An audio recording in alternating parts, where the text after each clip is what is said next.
ونؤمن به ونتوكل عليه ونعوذ بالله من شرور أنفسنا ومن سيئات أعمالنا من يهده الله فلا مضل له ومن يضلل فلا هادي له وأشهد أن لا إله إلا الله وحده لا شريك له وأشهد أن محمدا عبده ورسوله اللهم صل على محمد وعلى آل محمد كما صليت على إبراهيم وعلى آل إبراهيم إنك حميد مجيد اللهم بارك على محمد وعلى آل محمد كما باركت على إبراهيم وعلى آل إبراهيم إنك حميد مجيد يا أيها الذين آمنوا اتقوا الله حق تقاته ولا تموتن إلا وأنتم مسلمون يا أيها الناس اتقوا ربكم الذي خلقكم من نفس واحدة وخلق منها زوجها وبث منهما رجالا كثيرا ونساء واتقوا الله الذي تساءلون به والأرحام إن الله كان عليكم رقيبا يا أيها الذين آمنوا اتقوا الله وقولوا قولا سديدا يصلح لكم أعمالكم ويغفر لكم ذنوبكم ومن يطع الله ورسوله فقد فاز فوزا عظيما أما بعد فإن أصدق الحديث كتاب الله وخير الهدي هدي محمد صلى الله عليه وسلم وشر الأمور محدثاتها وكل محدثة بدعة وكل بدعة ضلالة புகழனைத்தும் எம்மை படைத்து பரிபாலிக்கக்கூடிய வல்ல இறைவன் அல்லாஹ் தஆலாவுக்கு அல்ஹம்துலில்லாஹ். ஸலாத்தும் ஸலாமும் இறுதி தூதர் முஹம்மது ஸல்லல்லாஹு அலைஹி வஸல்லம் அவர்கள் பேரிலேயும் அவர்களது குடும்பத்தார்கள் தோழர்கள் மறுமை வரை அவர்களை பின்பற்றக்கூடிய அனைத்து நல்லடியார்கள் மீதும் என்றென்றும் உண்டாவதாக. புனிதமிக்க ஜும்ஆ கடமையை நிறைவேற்ற வந்திருக்கக்கூடிய அன்புக்குரிய இஸ்லாமிய சகோதரர்களே, எமது எல்லா சந்தர்ப்பங்களிலேயும் படைத்தவன் அல்லாஹ் தஆலாவை அஞ்சி அவனது ஏவல்களை எடுத்தும் விலக்கல்களை தவிர்த்தும் கொள்வதற்கு வல்ல ரஹ்மான் நம் அனைவருக்கும் துணை புரிவானாக. அன்புக்குரிய சகோதரர்களே, மனித படைப்புடைய ஆரம்பத்தை பற்றி அல்லாஹ் தஆலா கூறக்கூடிய நேரத்தில் நான் மேலே ஓதி காட்டிய அந்த வசனங்களிலே ஒன்று தான், யா அய்யுஹன் நாஸ், மக்களே, இத்தகு ரப்பக்குமுல்லதி ஹலகக்கும் மின் நஃப்ஸி வாஹிதா, ஒரே ஆத்மாவிலிருந்து உங்களை படைத்த உங்களுடைய அந்த இரட்சகனை நீங்கள் பயந்து கொள்ளுங்கள். வஹலக மின்ஹா ஜௌஜஹா, அந்த ஆத்மாவிலிருந்து அதற்குரிய ஷோடியை அல்லாஹ் தஆலா படைத்தான். வபஸ்ஸ மின்ஹுமா ரிஜாலன் கஸீரன் வனிஸாஆ, அந்த இருவரிலிருந்து அல்லாஹ் தஆலா அதிகமான ஆண்களையும் பெண்களையும் பரவச் செய்தான் என்பதாக அல்லாஹ் தஆலா சொல்கின்றார். நாம் அனைவரும் ஒரே தாய் தந்தைக்கு பிறந்தவர்களாக இருக்கின்றோம். ஆதம் அலைஹிஸ்ஸலாம் அவர்களுக்கும் ஹவ்வா அலைஹிஸ்ஸலாம் அவர்களுக்கும் பிறந்தவர்களாக நாங்கள் அனைவரும் இருக்கின்றோம். என்றாலும் எங்களுக்கிடையிலே குடும்பங்கள் கோத்திரங்களாக நாங்கள் பல பிரிவுகளாக அல்லாஹ் தஆலா பிரித்து வைத்திருக்கின்றான். அதனையும் அல்லாஹ் அவரிடத்தில் சொல்கின்றான், யா அய்யுஹன் நாஸ் இன்னா ஹலக்னாக்கும் மின் தக்கரின் வ உன்ஸா, மக்களே, உங்களை நாம் ஒரு ஆண் ஒரு பெண்ணிலிருந்து நாங்கள் படைத்தோம். வஜஅல்னாக்கும் ஷுஊபன் வ கபாயில லிதஆரஃபு, நீங்கள் ஒருவருக்கொருவர் அறிமுகமாகிக் கொள்வதற்காக வேண்டி உங்களை பல கோத்திரங்களாகவும் கிளைகளாகவும் நாங்கள் ஆக்கினோம் என்று அல்லாஹ் சொல்லுகின்றான். எனவே பலவிதமான குடும்பங்கள், இன்னார் இன்ன குடும்பத்தைச் சேர்ந்தவர், இன்னார் இன்ன குடும்பத்தைச் சேர்ந்தவரோடு நாங்கள் அடையாளம் கண்டு கொண்டிருக்கிறோம். ஒருவரை பார்த்தோமே சொல்கின்றோம், இவர் இன்னாருடைய மகன், அவர் இந்த குடும்பத்தைச் சேர்ந்தவர், இவர் இன்னாருடைய மகன், இவர் இந்த குடும்பத்தைச் சேர்ந்தவர் என்று நாங்கள் பார்த்தோமே சொல்லுகின்றோம். காரணம், அல்லாஹ் தஆலா அப்படி எங்களை அமைத்து வைத்திருக்கின்றான்.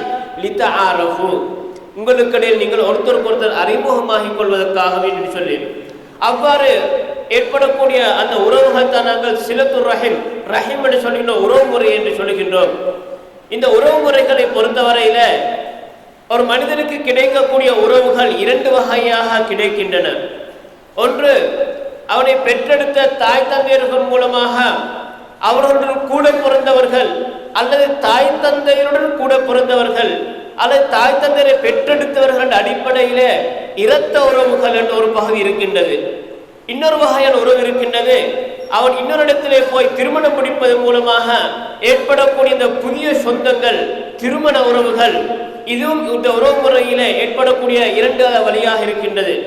அல்லாஹ் தஆலா இந்த இரண்டையுமே அல்லாஹ் தஆலா குர்ஆனில் சொல்லக்கூடிய சொல்கின்றான். وهو الذي خلق من الماء بشرا فجعله نسبا وصهرا. அவன்தான் மனிதர்களை மனித இனத்தை தண்ணீரிலிருந்து நீரிலிருந்து படைத்தான் என்று சொல்லிவிட்டு ஃபஜஅலஹு நஸபன் வஸிஹ்ரா, அவர்களை அந்த மனித இனத்தை இரத்த உறவுகளாகவும் திருமண உறவுகளாகவும் அல்லாஹ் தஆலா ஆக்கி வைத்திருக்கின்றான் என்பதாக அல்லாஹ் குர்ஆனில் சொல்லுகின்றான். இவ்வாறு இரண்டு விதமான உறவுகளை வைத்திருப்பது அல்லாஹ் தஆலா இந்த மனித உலகத்துக்கு அல்லாஹ் தஆலா செய்திருக்கக்கூடிய ஒரு அருட்கொடையாக அல்லாஹ் சொல்லி காட்டுகின்றான். அன்புக்குரிய சகோதரர்களே, எவ்வாறு எங்களுடைய இரத்த உறவுகளை எங்களுடைய பெற்றோர்கள், சகோதரர்கள், அதே போன்று சாட்சிமார்கள், சாச்சாமார்கள், மாமிமார்கள், மாமமார்கள், பெரியப்பாக்கள், இவ்வாறுகளுடைய இரத்த உறவுகளை எவ்வாறு சேர்ந்து நடப்பது, அவர்களுடன் உறவுகளை பேணி நடப்பது கட்டாயமோ, அதே போன்று அந்த திருமண உறவுகளுடையும் அவர்களுடன் நாங்கள் உறவுகளை பேணுவது, அவர்களுடன் சேர்ந்து நடப்பது கட்டாயமாக இருந்து கொண்டிருக்கின்றது. ஒவ்வொரு கணவனுக்கும் அவருடைய மனைவி மாத்திரமல்ல, மனைவியுடைய குடும்பத்தார்களுடன் சேர்ந்து நடப்பது ஒவ்வொரு கணவனுக்கும் கட்டாயம். ஒவ்வொரு மனைவிக்கும் கட்டாயம் தன்னுடைய கணவனுடைய குடும்பத்துடன் சேர்ந்து நடப்பது, தன்னுடைய கணவனுடைய குடும்பத்துடன் நாங்கள் நெருங்கி பழகுவது ஒவ்வொரு மனைவிக்கும் கட்டாயமாக இருந்து கொண்டிருக்கின்றது. அன்புக்குரிய சகோதரர்களே, இவ்வாறு திருமண உறவுகளுடன் சேர்ந்து நடப்பது ஒரு மனிதன் அவன் நல்ல நாகரிகம் உள்ளவன், அவன் ஒரு டீசென்டான ஒரு மனிதன் என்பதற்குரிய அடையாளமாக இருப்பது மாத்திரமல்லாமல் அல்லாஹ் தஆலாவுக்கு கட்டுப்பட்டு நடக்கக்கூடிய ஒரு முஃமினுக்குரிய அடையாளமாக கூட இந்த திருமண உறவுகளுடன் சேர்ந்து நடப்பதை நாங்கள் பார்க்கலாம். அன்புக்குரிய சகோதரர்களே, திருமணத்தின் மூலமாக ஏற்படக்கூடிய உறவுகளை பற்றி அல்லாஹ் தஆலா குர்ஆனிலே 3 ஷாராரை குறிப்பிடுகின்றான். இந்த 3 ஷாராரும் அந்த நாங்கள் ஒரு இடத்திலே போய் பெண்ணெடுத்து திருமணம் முடிப்பதன் மூலமாக அல்லது ஒரு பெண்ணை ஒரு கணவன் திருமணம் முடிப்பதன் மூலமாக ஏற்படக்கூடிய அந்த உறவுகளிலே மஹரமியத், அந்த நேரத்திலே திருமணம் முடிக்க முடியாது என்ற மஹரமியத் உருவாகக்கூடிய அந்த உறவுகளை பற்றி அல்லாஹ் தஆலா 3 ஷாராரை கூறுகின்றான். ஒன்று சொல்கின்றான், அந்த ஒரு நீண்ட ஒரு வசனம் எங்களுக்கு திருமணம் முடிக்க ஹராமாக்கப்பட்ட மஹரமியத்தான உறவுகளை பற்றி சொல்லக்கூடிய இடத்துல ஹுர்ரிமத் அலைக்கும் உம்மஹாத்துக்கும் வபனாத்துக்கும் வாஹவாத்துக்கும் அல்லாஹ் தஆலா ஒரு நீண்ட வசனத்தில் உறவுகளை சொல்லிக் கொண்டு வருகின்றான். அதிலே முக்கியமாக 3 ஷாராரை திருமணத்தின் மூலமாக ஏற்படக்கூடிய உறவுகளை அல்லாஹ் தஆலா மஹரமாக்கி வைத்திருக்கின்றான். உம்மஹாத்து நிசாயிக்கும், உங்களுடைய மனைவியர்களுடைய தாய்மார்கள் அப்படின்னா எங்களுடைய பாஷை நாங்கள் மாமியார்கள் என்று சொல்வோம். நாங்கள் ஒரு இடத்துல திருமணம் முடித்தால் எங்களுடைய மனைவியுடைய தாய் தந்தையர்கள், அதை விசேஷமாக ஆண்களை பொறுத்தவரையிலே மனைவியுடைய தாய், பெண்களை பொறுத்தவரையிலே கணவனுடைய தந்தை, இவர்கள் மஹரமாக மாறிவிடுகின்றார்கள். அவர்களை திருமணம் முடிக்க முடியாது, எக்காலத்திலும் முடிக்க முடியாது. இந்த மனைவியை விட்டு நாங்கள் பிரிந்தன்னு சொன்னாலும், விவாகரத்து செய்து பிரிந்தன்னு சொன்னாலும் அதற்கு பின்னாலேயும் அந்த மனைவியுடைய தந்தைகளுக்கு திருமணம் முடிக்க முடியாது. அல்லாஹ் தஆலா சொல்றீங்கன்னா உம்மஹாத்து நிசாயிக்கும். இரண்டாவதாக வரபாயிபுக்கும் உல்லாத்தி ஃபீ ஹுஜூரிக்கும் மின் நிசாயிக்கும் உல்லாத்தி தகல்தும் பிஹின்ன. சில நேரத்தில் ஒருவர் 2-3 திருமணங்கள் செய்வார். அப்படி 2-3 திருமணங்கள் செய்யக்கூடிய இடத்துல அந்த ஏற்கனவே 2வது திருமணமாக ஒரு விதவை பெண்ணை திருமணம் முடித்தோன்னு சொன்னால் அந்த விதவை பெண்ணுக்கு முந்தைய கணவனின் மூலமாக சில டைம்ல பிள்ளைகள் இருக்கலாம். அந்த பிள்ளைகள் இந்த கணவருக்கு அந்த விதவை பெண்ணை 2ஆம் தாரமாக மணிந்து உறவு கொண்டுன்னு சொன்னால் உறவு கொண்டதுக்கு பின்னால் அந்த பிள்ளை இவருக்கு மகரமாகி விடுகின்றன. ஒருவர் 2வது திருமணமாக ஒரு விதவை பெண்ணை திருமணம் முடிக்கிறார். அந்த விதவை பெண்ணுக்கு ஏற்கனவே முந்தைய கணவனின் மூலமாக சில பிள்ளைகள் இருக்கின்றார்கள். உதாரணத்துக்கு நெருங்கிய ஒரு உதாரணத்துக்கு சொல்லலாம். நபி ஸல்லல்லாஹு அலைஹி வஸல்லம் அவர்கள் உம்மு சலமா ரலியல்லாஹு அவர்களை திருமணம் முடிக்கிறார்கள். உம்மு சலமா அவர்களுக்கு உமர் இப்னு அபி சலமா இன்னும் சில பிள்ளைகள், பெண் பிள்ளைகளும் இருந்தார்கள். இந்த பிள்ளைகள் எல்லாம் யாரின் மூலமாக கிடைத்தது சொன்னால் உம்மு சலமா நாயகியுடைய முதல் கணவர் அபூ சலமா ரலியல்லாஹு அன்ஹு அவர்கள் மூலமாக கிடைத்த பிள்ளைகள். நபி அவர்கள் எப்பொழுது இந்த உம்மு சலமாவை திருமணம் முடிக்கிறாரோ அப்பொழுதிலிருந்து அந்த உம்மு சலமா ரலியல்லாஹு அந்த பெண் பிள்ளைகள் எல்லாம் நபிக்கு மஹரமாக விடுகின்றார்கள். இவர்களுக்கு அரபு மொழியிலே சொல்லக்கூடிய பயன்படுத்தக்கூடிய வார்த்தை ரபீப் என்று சொல்லுவார்கள். அல்லாஹ் தஆலா சொல்கிறான், இவ்வாறு அந்த இரண்டாம் தாரமா நாங்கள் ஒரு பெண்ணை திருமணம் முடிக்கக்கூடிய இடத்துல அந்த பெண்ணுக்கு ஏற்கனவே பிள்ளைகள் இருந்தால் அந்த பிள்ளைகள் உங்களுக்கு மஹரமாக மாறும். எப்பொழுது நீங்கள் அந்த பெண்களுடன், அந்த இரண்டாவது தாரமா முடிக்கக்கூடிய பெண்களுடன் நீங்கள் உறவு கொண்டதுக்கு பின்னர் என்பதா சொல்கின்றான். ஃபைல்லம் தகுனு தஹல்தும் பிஹின ஃபலா ஜுனாஹ அலைக்கும், உறவு கொள்ளாவிட்டால் உங்களுக்கு இந்த பெண்ணை திருமண தல விவாகரத்து செய்துவிட்டு அந்த பெண்ணுடைய மகளை முடிக்கலாம் என்று சொல்கின்றான். மூன்றாவது ஷாரா அல்லாஹ் சொல்கிறான், வஹலாயிலு அப்னாயிக்கும், உங்களுடைய பிள்ளைகளுடைய மனைவிமார்கள், உங்களுடைய ஆண் பிள்ளைகளுடைய, எங்களுடைய பாஷையில் சொன்னால் மருமக்கள்மார்கள். ஒருவர் இருக்கின்றார், அவருடைய மகன் திருமணம் முடிச்சிருக்கிறார். மகன் திருமணம் முடிச்சுன்னு சொன்னால் அந்த மகனுடைய மனைவி தனக்கு மகரமாகி விடுகின்றார். மறுபக்கத்தில் அதே போன்றுதான் ஒரு தாய்க்கு அவருடைய மகள் திருமணம் முடிக்கிறான்னு சொன்னால் அந்த மகளுடைய கணவன் மருமகன் அந்த தாய்க்கு மகரமாகி விடுகின்றார். அல்லாஹ் தஆலா சொல்கிறார், வஹலாயிலு அப்னாயிக்கும், உங்களுடைய பிள்ளைகளுடைய, உங்களுடைய ஆண் பிள்ளைகளுடைய மனைவிமார்கள் என்ற மூன்று ஷாராரை அல்லாஹ் தஆலா இந்த இடத்துல அவர்களுக்கு மஹரமியத் உருவாகி விடுகின்றன்னு சொல்லி உறவுகளாக அவர் அல்லாஹ் தஆலா அடையாளப்படுத்துகின்றான். இவர்கள் மாத்திரமல்ல உறவுகள், இந்த மூன்று ஷாராரும் திருமணம் முடிக்க ஹராமாக்கப்பட்ட உறவுகள். அதே போன்றுதான் அந்த நாங்கள் திருமணம் முடித்த பெண் வீட்டில் இருக்கக்கூடிய மனைவியுடைய எல்லா சொந்தக்காரர்களும் எங்களுக்கு சொந்தமாகி விடுகின்றார்கள். மஹரமோ மஹரம் இல்லையோ உறவு என்ற அடிப்படையில் வந்து விடுகின்றார்கள். எனவே அவர்களுடன் நாங்கள் உறவை பேணுவது, அவர்களுடன் அழகான முறையில் நடப்பது இஸ்லாம் எங்களுக்கு கடமையாக இருக்கக்கூடிய ஒரு விஷயமா இருக்கின்றது.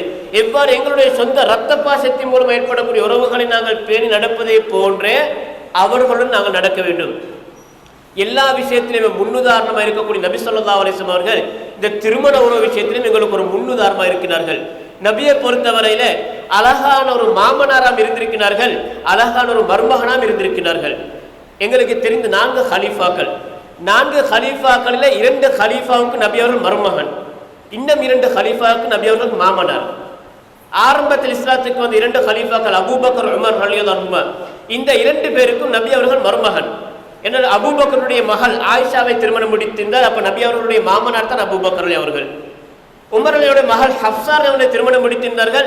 நபியுடைய மாமனார் தான் உமர் அலி அவர்கள். அதே போல் நபியுடைய 3 மகள்மார்களை 2 பேர் திருமணம் முடித்திருந்தார்கள். ஆரம்பத்தில் ருக்கையா ரலியல்லாஹு நபியுடைய மகள் ருக்கையாவை உஸ்மான் திருமணம் முடித்திருந்தார்கள். அதனால் 3ஆம் ஹலீஃபா உஸ்மான் நபியுடைய மருமகன். அதே போன்றுதான் நபியுடைய இன்னொரு மகள், அதாவது உம்மு குல்சூம் ரலியல்லாஹு அன்ஹா, அவர்களை ருக்கையாவுடைய மரணத்துக்கு பின்னால் அதே உஸ்மான் உம்மு குல்சூமை திருமணம் முடித்தார். அதன் மூலமாக நபியுடைய மருமகனாகி விடுகின்றார். நபியுடைய கடைசி மகள் ஃபாத்திமா ரலியல்லாஹு அன்ஹா அவர்களை அலியில் அவர் திருமணம் முடிக்கிறார்கள். அவர்களும் நபியுடைய மருமகனாக இருக்கிறார்கள். 4 ஹலீஃபாக்களில் 2 பேர் நபியுடைய மாமனாராகவும் 2 பேர் நபியுடைய மருமக்களாகவும் இருக்கிறார்கள். நபி அவர்கள் நல்ல ஒரு அழகான ஒரு மாமனாராகவும் அழகான மருமகனாகவும் வாழ்ந்து காட்டியிருக்கிறார்கள். இவர்களெல்லாம் ஆரம்பத்தில் இஸ்லாத்துக்கு வந்தவர்கள். இன்னும் கொஞ்சம் தூரம் சென்று சொன்னால் இஸ்லாத்துடைய எதிரிகளாக இருந்தவர்கள் கூட நபி அவர்களுக்கு மாமனாராக மருமகனாக இருந்திருக்கிறார்கள். நபியுடைய மனைவிமார்களில் ஒருவர் தான் உம்மு ஹபீபா ரலியல்லாஹு அன்ஹா. யார் இந்த உம்மு ஹபீபா? இஸ்லாத்துடைய மிக பெரிய எதிரியாக இருந்து எத்தனையோ படைகளுக்கு தலைமை தாங்கி வந்த அபூ சுஃபியானுடைய மகள் உம்மு ஹபீபா ரலியல்லாஹு அன்ஹா. அபூ சுஃபியான் இஸ்லாத்துக்கு வருவதற்கு முன்னாலேயே நபியார் உம்மு ஹபீபாவை திருமணம் செய்து விட்டார்கள். அந்த செய்தி அபூ சுஃபியானுக்கு கேள்விப்படுகின்றது. அங்கே அவர்கள் கோபிக்கவில்லை. நபியுடைய பண்பாடுகளை பற்றி தெரியும். நபி ஒரு ஜெனுவினான ஒரு டீசென்டான ஒருவர் அவர். எனவே எந்த ஒரு காரணத்திலையும் எந்த ஒரு பெண்ணையும் துன்புறுத்தாதவர், மனைமார்களை துன்புறுத்தாதவர் என்று சொல்லி ஒரு வார்த்தை சொன்னார், லாலிகல் ஃபஹல் லா யுக்தஹ அன்ஃபுஹு என்றார். அதாவது அவர் ஒரு ஆம்பளை, அவர் ஒரு ஆண் மகன் அவர். எனவே அவருடைய அவர் கௌரவமானவர், என்னுடைய மகனுக்கு பொருத்தமானவர் தான் சொல்லி அவர் ஷிர்க் வைக்க சொல்லி இஸ்லாத்துக்கு வரதுக்கு முன்னாலேயே நபி அவர்கள் தன்னுடைய மகனை திருமணம் முடித்து செய்த கேள்விப்பட்டுடனே ஒரு வார்த்தை பயன்படுத்தினார். எனவே அபூ சுஃபியான் பிற்காலத்தில் இஸ்லாத்து வருகின்றார்கள்.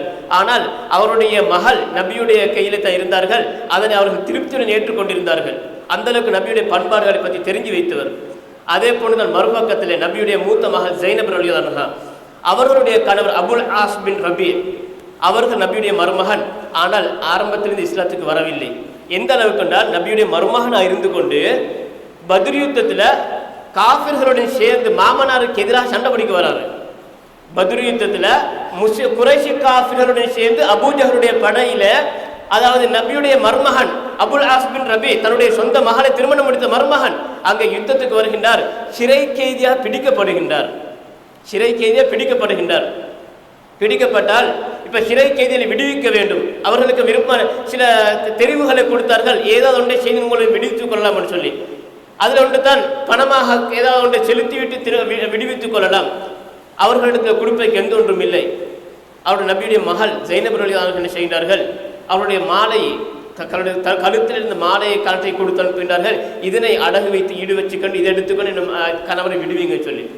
அந்த மாலையை கண்டுடன் நபி அவர்களுக்கு அப்படி மனசு மாறிட்டு.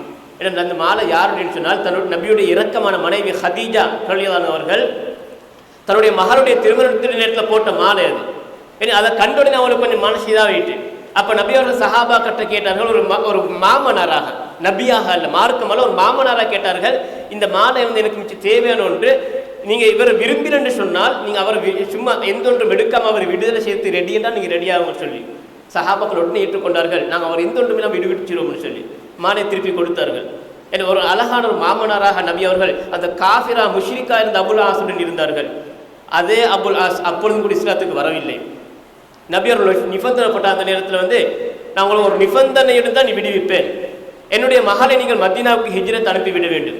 நீங்கள் முஷ்ரிக்கா இருக்கிறீர்கள், என்னுடைய மகள் முஸ்லீமா இருக்கிறார், எனவே என்னுடைய மகளை நீங்கள் மதீனாவுக்கு ஹிஜ்ரத் அனுப்ப வேண்டிய ஒரு நிபந்தனையுடன் அவர்களை விடுவித்தார்கள்.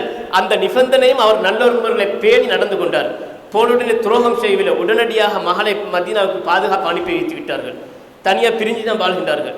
ஹிஜ்ரி 7ஆம் ஆண்டு அல்லது 8ஆம் ஆண்டு நினைக்கின்றேன். அப்பொழுது தான் மீண்டும் அதே அபுல் ஆஸ் பின் ரபி மீண்டும் இரண்டாவது தடவையாக கைது செய்யப்படுகின்றார் ஒரு வியாபார கோஷ்டியோடு சேர்த்து. அந்த நேரத்தில் அவர்கள் வந்து அந்த நேரத்தில் நபியுடைய மகள் ஜைனப் நாயை வந்து பாதுகாப்பு கொடுக்கின்றார்கள். நபி அவர்கள் சொன்னார்கள், உங்களுக்கு தாராளமாக உங்களுக்கு அவளோடு சேர்ந்து அதாவது பேசலாம், எல்லாம் செய்யலாம், ஆனால் அவள் முஷ்ரிக், எனவே நீங்கள் குடும்ப வாழ்க்கை நடத்தக்கூடாது, மற்றபடி கூட அவரோட பேசலாம், எல்லாம் செய்யலாம் என்று அனுமதித்தார்கள். ஆனால் அந்த நேரத்தில் நபியுடைய பெருந்தன்மையை பார்த்துவிட்டு அவற்றில் கூட இஸ்லாத்துக்கு வரல. ஏன்னா குறைஷி காஃபிருடைய அமானிய பொருட்கள் இருக்கின்றன, எல்லாத்தையும் மக்காவை கொண்டு போய் ஒப்படைத்து விட்டு உடனடியாக மக்காவில் பகிரங்கமாக அறிவிக்கின்றார், நான் இஸ்லாத்துக்கு வந்துவிட்டேன் என்பதை சொல்லிவிட்டு மதீனாவுக்கு வந்து சேருகின்றார். அன்புக்குரிய சகோதரர்களே, அப்ப நபி அவர்கள் அந்த ஒரு மாமனார் முஷ்ரிக்காக இருக்கக்கூடிய தன்னுடைய மருமகனுடன் அழகானவர் நடந்து கொண்டார்கள். மருமகனும் மாமனார் இடத்துக்காக வேண்டி அவரை கொடுமைப்படுத்தாமல் டீசென்டாக நாகரிகமாக நடந்து கொண்டார்கள். ஏன்? அழகிய ஒரு மாமனார். அப்ப இரண்டு சைட்ல இவங்களை பார்க்க நபியுடைய வாழ்க்கையில வந்து மருமகனாம் அழகாக இருந்திருக்கிறார்கள், மாமனாராம் இருந்திருக்கிறார்கள். எல்லா விஷயத்தையும் இவங்களுக்கு முன்மாதிரி இருக்கக்கூடிய நபி அவர்கள் இந்த விஷயத்தை இவங்களுக்கு முன்மாதிரி இருக்கின்றார்கள்.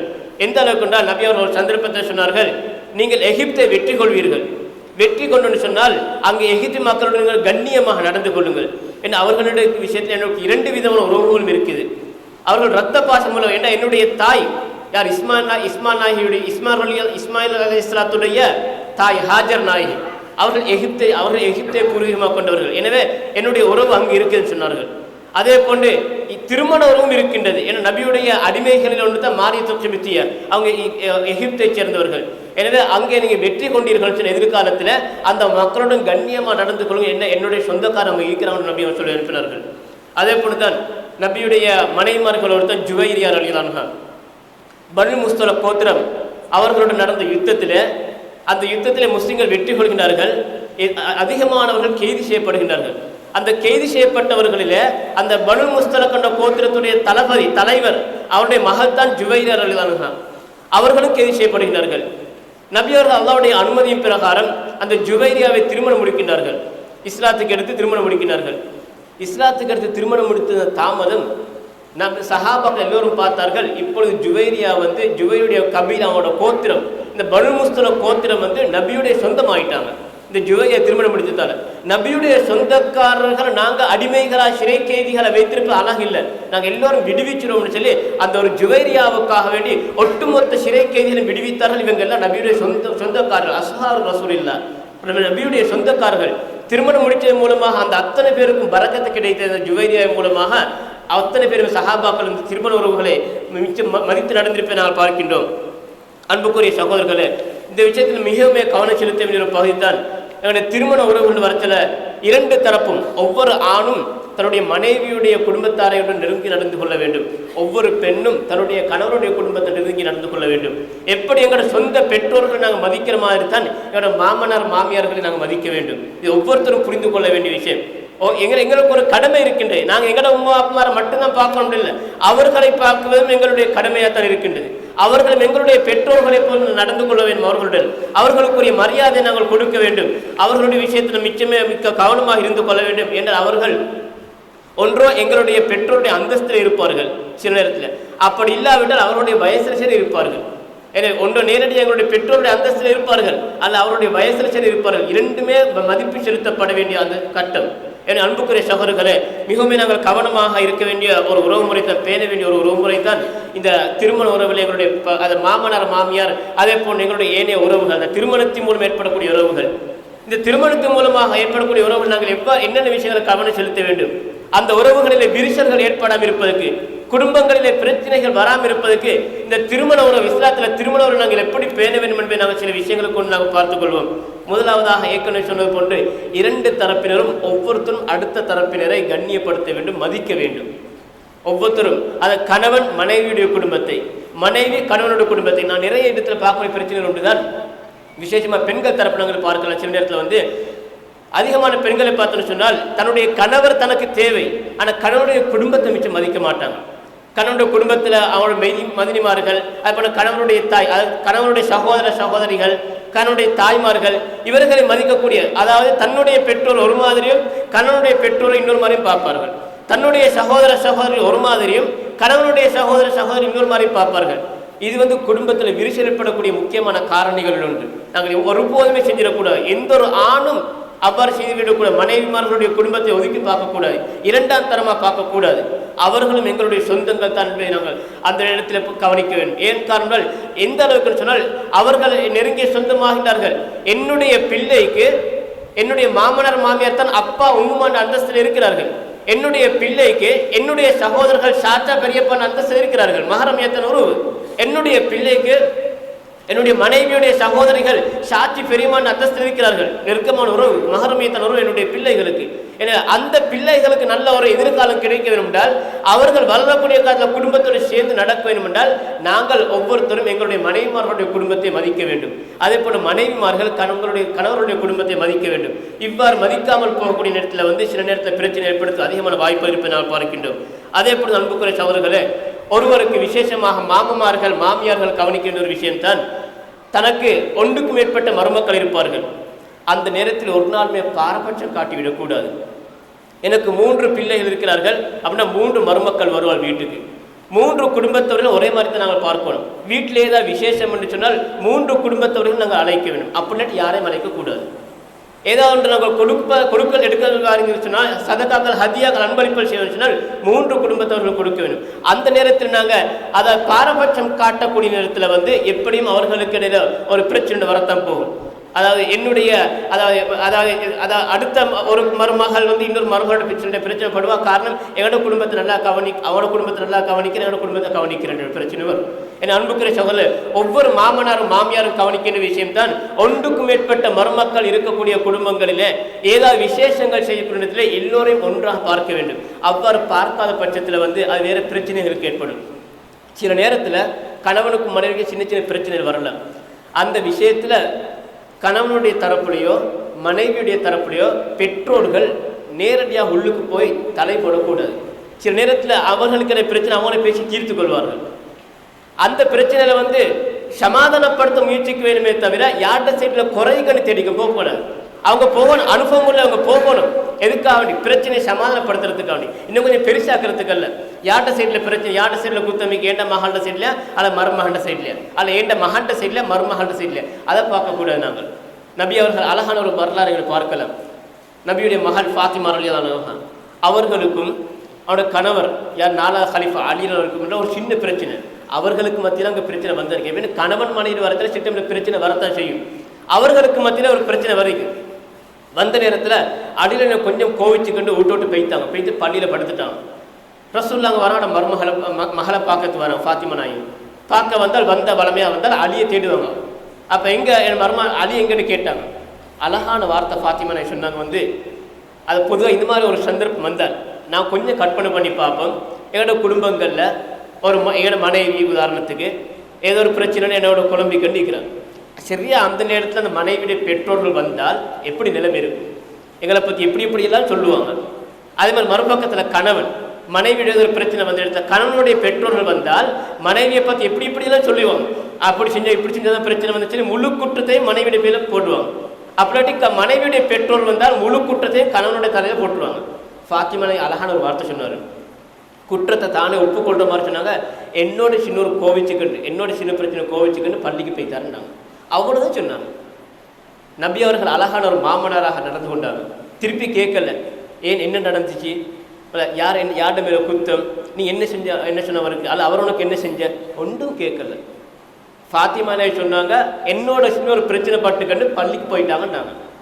நபி அவர் வேற ஒன்றும் கேட்கல. ஒரு அழகான ஒரு மாமனார் நடந்து கொண்டாரு. பிரச்சனையை சமாதானப்படுத்துறதுக்காண்டி நெடுவு போகிறாங்க பள்ளிக்கு போய்த்து அலிரநாட்டு கேட்க என் மகளுக்கு என்ன சொல்லணும் கேட்கவும் இல்லை.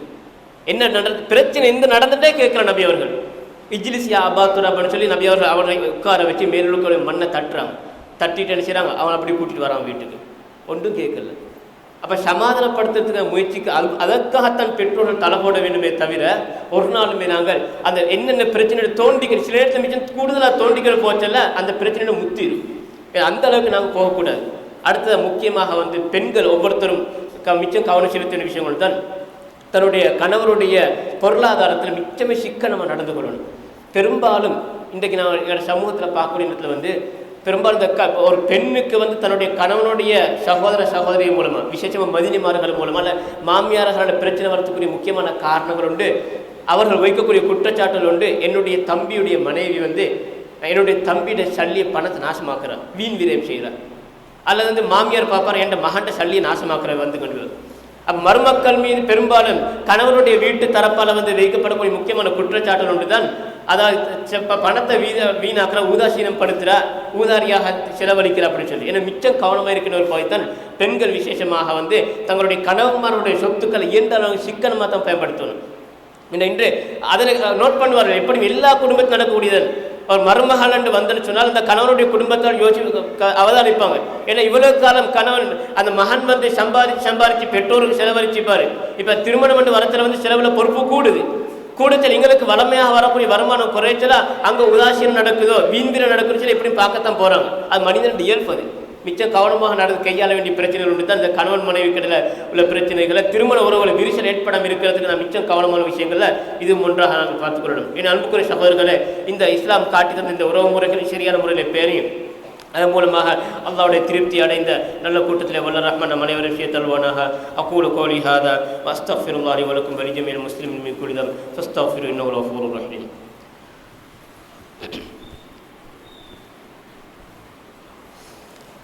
அல்ஹம்துலில்லாஹ் வஸ்ஸலாத்து வஸ்ஸலாமு அலா ரசூலில்லாஹ் வ அலா ஆலிஹி வ ஸஹ்பிஹி வ மன் தபிஅஹும் பி இஹ்சான் இலா யௌமித்தீன். அம்மா பஅத்.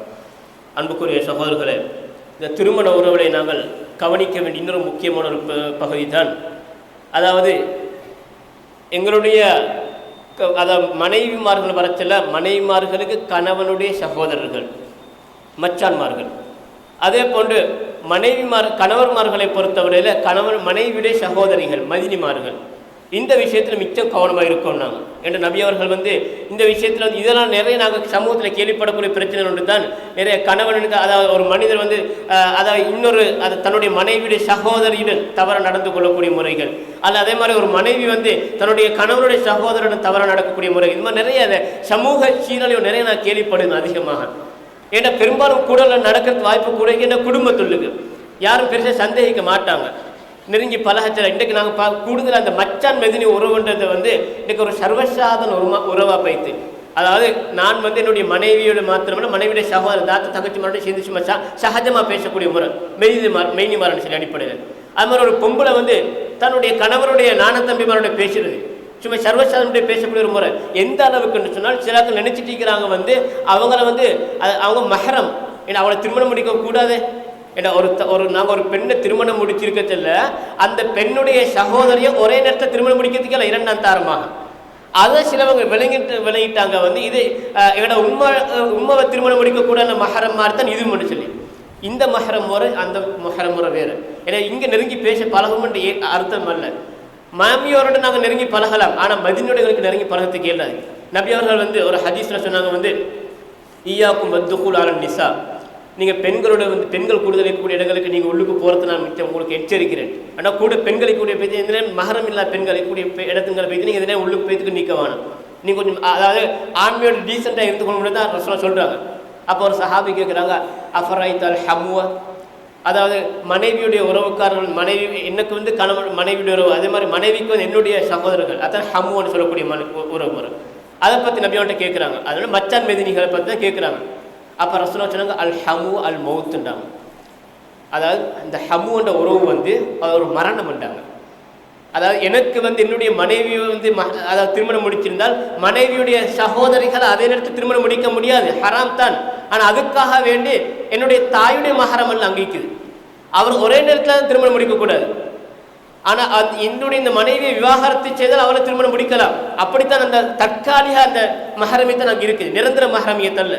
எனவே அவர்களை பற்றி நம்ம எச்சரிக்கை செய்கிறாங்க. பெரும்பாலும் பாவங்களுக்குள் நடக்கக்கூடிய சந்தர்ப்பங்கள் அங்கே தான் இருக்குது. யாரும் மனைவியுடைய தாத்த தங்கச்சோட பேசத்துல யாரும் சந்தேகிக்க மாட்டோம், குடும்பம் தானே முட்டுருவாங்களாம். அது மாதிரி ஒரு பொம்பளை தன்னுடைய கணவருடைய நாணத்தின்மாருடைய பேச அலட்டிக்கொள்ள மாட்டாங்க, ஏன்னா மச்சம் தானே முட்டுருவாங்க. ஆனால் அங்கத்தான் பெரிய பெரிய ஆபத்துகள் இருக்குன்றது நம்பியை சுட்டி காட்டுறாங்க. அல் ஹமு அல் மௌத்துன்றாங்க. இந்த மாதிரி உறவுகள் மச்சான் மெதினிகள் அவங்க மரணத்தை மாதிரின்றாங்க. சைத்தான் டக்குன்னு வந்துடும் அவடத்துக்கு அவசரமாக ஏன்னா அவங்க வழி எடுக்கிறதுக்கு பாவத்துக்கு இழுத்துட்டு போகிற லேசன் ஒரு வழி. மக்கள் சந்தேகிக்க மாட்டாங்க, ஏன்னா சொந்தக்காரன் தான் பேசிக்கிறது, மச்சன் தானே பேசுகிறான், மைதி தானே பேசுகிறாங்க அப்படின்னு சொல்லி நபி அவங்க அதைத்தான் அதை மிச்சம் இது பண்ணாங்க. எந்த அளவுக்கு என்றால் ஒரு ஹதீஸ் நபி அவங்க சொன்னாங்க, அதாவது அல்லாஹ்வை நம்பிக்கை கொள்ளக்கூடிய எந்த ஒரு பெண்ணும் அதை மஹரம் இல்லாமல், மஹரமான ஒருத்தர் இல்லாமல் இன்னொரு ஆணுடன் தனித்திருக்க வேண்டாம் என்றாங்க. மறுபடியும் சொன்னாங்க, அல்லாஹ்வை மறுமையும் ஏற்றுக்கொள்ளக்கூடிய எந்த ஒரு பொம்பளையும் மஹரமான உறவு இல்லாமல் பிரயாணம் செய்ய வேண்டாம் என்றாங்க. ஒரு சஹாபி எழுப்பி கேட்குற, அல்லாஹ்வுடைய தூதரே, என்னுடைய மனைவி ஹஜ்ஜிக்கா புறப்பட்டு போகிறார், ஆனால் என்னுடைய பேர் இந்த இப்போ போகக்கூடிய யுத்தத்தில் என்னுடைய பேர் மீக்குது, யுத்தத்துக்கு ஜிஹாதுக்காக போகக்கூடிய லிஸ்ட்டில் என் பேர் மீக்குது, என்ன செய்யணும்னு கேட்குறாங்க. ரசூலுல்லாஹ் சொன்னாங்க, நீங்கள் மனைவியோட போய்த்து ஹஜ் செய்யுங்கன்னாங்க. அதை ஜிஹாதுடைய லிஸ்ட்லேருந்து கூட அவனோட பேர் எடுத்துகிட்டு மனைவியோட அனுப்புகிறாங்க. அவள் தனியாக போகக்கூடாது, அவற்றில் ஆபத்து இருக்கின்றதுக்காக வேண்டி அந்த மிச்சமே செய்கிறாங்க. நபி அவங்க மிச்சமே கவனமாக இருந்திருக்கிறாங்க மனைவியுடைய உறவு முறைகளில். ஏன்னா அந்த விஷயத்தை மிச்சமே கவனமாக இருந்து கொள்ளணும். அதாவது நாங்கள் நினைத்திடக்கூடாது, அது அவங்க மனைவி திருமணத்தின் மூலமாக ஏற்படக்கூடிய உறவுகளை எல்லோருமே நெருங்கி பழக வேண்டிய உறவுகள் அல்ல. அவர்களுக்கு நாங்கள் சுகம் விசாரிக்கிறது செலவழிக்கிறது இருக்குது, அது வேறு விஷயம். ஆனால் திருமணம் அடிப்படையில் சொந்த மாமி மனைவியுடைய தாயோட பழகமான மனைவியுடைய சகோதரிகள் பழகத்துக்கே எங்களுக்கு, ஏன்னா அவரோட நாங்கள் தூர வைத்தான் இருக்கணும். நபி அவங்க அத்தான் எச்சரிக்கை செய்திருக்கிறாங்க. அவங்க மெதினிமாரன்றதுக்கு எங்களை மஹரம் அல்ல அவர்கள். இந்த மனைவி இல்லாட்டி அவன் மரணித்தால் அல்லது அவனை விவாகரத்து பண்ணினால் அவன் திருமணம் முடிக்கிறதுக்கு கேளு. ஆனால் அந்த மனைவியை நான் விவாகரத்து பண்ண அவனோட தாயை திருமணம் முடிக்கிறது கேளாது. தாய் நிரந்தரமான, மாமியார் நிரந்தர மகரமானவன். இந்த மனைவியுடைய சகோதரி மதினி நிரந்தர மகரம் அல்ல. அதே மாதிரி தான் மறுதரப்பும். என் அன்புக்குரிய சகோதரர் மிச்சமே கவனமாக எமது சமூகத்திலிருந்து நிறைய சிலவங்களுக்கு இவர்கள் மகரம் என்று தெரியாமல் இருக்கக்கூடியவர்கள் கூட இருக்கிறாங்க.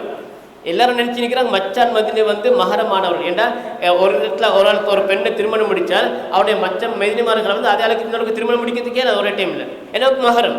அந்த மகரமை நினைச்சிட்டு இருக்கிறாங்க, என்னோட சாட்சி மாறு, பெரியம்மா மாறு, என்னோட உண்மை மாறு, அந்த மாதிரி மகரம் நினைச்சிட்டு இருக்கிறாங்க.